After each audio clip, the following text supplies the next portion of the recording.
So, ayan guys, ito yung na-harvest natin this morning. Ayan, ayan pa lang yung ginawa natin dyan sa area na yan. At saka, ipe-preserve ko yung dahon. Ayan.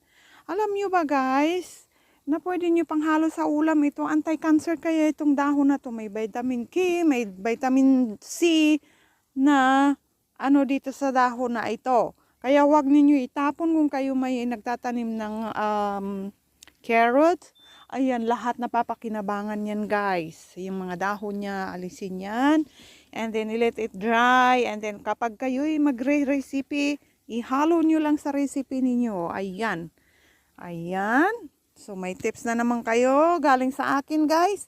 Ayan. And then, ano din ako, gagawa ko ng recipe na haluan ko nito. Alright, para may knowledge kayo. Hindi lang yung pagkaano, ito lang ang laman kukunin ninyo.